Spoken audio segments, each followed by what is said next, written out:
The Terrible Old Man by H.P. Lovecraft. It was the plan of Angelo Ricci, Joe Sisnak, and Manuel Silva to call on the terrible old man. This old man dwells all alone in a very ancient house on Water Street near the sea, and is reputed to be both exceedingly rich and exceedingly feeble, forming a situation very attractive to men of the profession of Ricci, Sisnak, and Silva, for that profession was nothing less dignified than robbery. The inhabitants of Kingsport say and think many things about the terrible old man, which generally keep him safe from the attention of gentlemen like Mr. Ricci and his colleagues.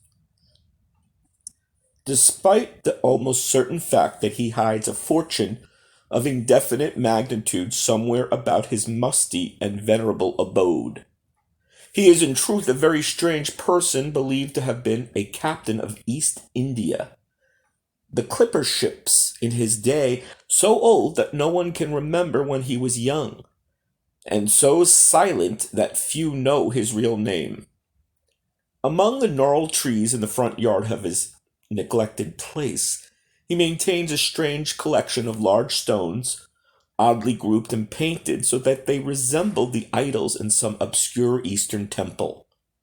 This collection frightens away most of the small boys who love to haunt and taunts the terrible old man about his long white hair and beard, or to break the small paned windows of his dwelling with wicked missiles.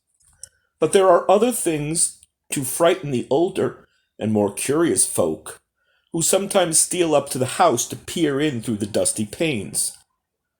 These folk say that on a table in a bare room on the ground floor are many peculiar bottles, and each a small piece of lead suspended pendulum-wise from a string. They say that the terrible old man talks to these bottles, addressing them by names such as Jack, Scarface, Long Tom Tom, Spanish Joe, Peters, and Matey Ellis, and that whenever he speaks to a bottle, the little lead pendulum within makes certain definite vibrations as if to answer. Those who have watched the tall, lean, terrible old man in these peculiar conversations do not watch him ever again. But Angelo Ricci, Joe Sisnak, and Manuel Silva were not of Kingsport blood. They were of that new, alien stock which lies outside the charmed circle of New England life and traditions, and they saw in the terrible old man merely a tottering, almost a helpless graybeard, who could not walk without the aid of his knotted cane, and whose thin, weak hands shook pitifully. They were quite sorry in their way for the lonely, unpopular old fellow whom everybody shunned and at whom all the dogs barked singularly. But business is business, and to a robber whose soul is in his profession, there is a lure and a challenge about a very old and very feeble man who has no account at the bank, and who pays for his few necessities at the village store with Spanish gold and silver minted 2 centuries ago. Ricci, Sisnak, and Silva selected the night of April 11th for their call. Ricci and Mr. Silva were to interview the poor old gentleman, whilst Sisnak waited for them and their presumable metallic burden with a car in Ship Street by the gate in the tall rear wall of their host's grounds. Desire to avoid needless explanations in case of unexpected police intrusions prompted these plans for a quiet departure. As planned, the 3 adventurers started out separately in order to prevent any evil-minded suspicions afterward. Ricci and Silva met in Water Street by the old man's front gate, and although they did not like the way the moon shone down upon the painted stones through the budding branches of the gnarled trees, they had more important things to think about than mere idle superstition. They feared it might be unpleasant work making the terrible old man loquacious concerning his hoarded gold and silver, for aged sea captains are notably stubborn and perverse. Still, he was very old and very feeble, and there were 2 visitors. Ricci and Silva were experienced in the art of making unwilling persons voluble, and the screams of a weak and exceptionally venerable man can be easily muffled. So they moved up to the one lit window and heard the terrible old man talking childishly to his bottles with the pendulums. Then they donned masks and knocked politely at the weather-stained oak door.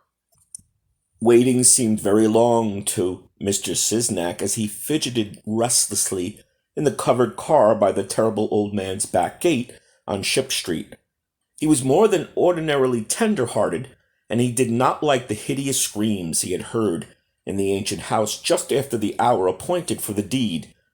Had he not told his colleagues to be gentle as possible with the pathetic old sea captain? Very nervously he watched that narrow oak gate in the high and ivy-clad stone wall. Frequently he consulted his watch and wondered at the delay. Had the old man died before revealing where his treasure was hid, and had a thorough search become unnecessary? Mr. Siznak did not like to wait so long in the dark in such a place. Then he sensed a soft tread or tapping on the walk inside the gate, heard a gentle fumbling at the rusty latch, and saw the narrow, heavy door swing inward. And in the pallid glow of the single dim street lamp he strained his eyes to see what his colleagues had brought out of that sinister house which loomed so close behind. But when he looked, he did not see what he had expected, for his colleagues were not there at all, but only the terrible old man leaning quietly on his knotted cane and smiling hideously. Mr. Siznak had never before noticed the color of that man's eyes.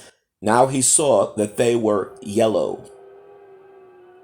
Little things make considerable excitement in little towns, which is the reason that Kingsport people talked all that spring and summer about the 3 unidentified bodies, horribly slashed as with many cutlasses, and horribly mangled as by the tread of many cruel boot heels, which the tide washed in.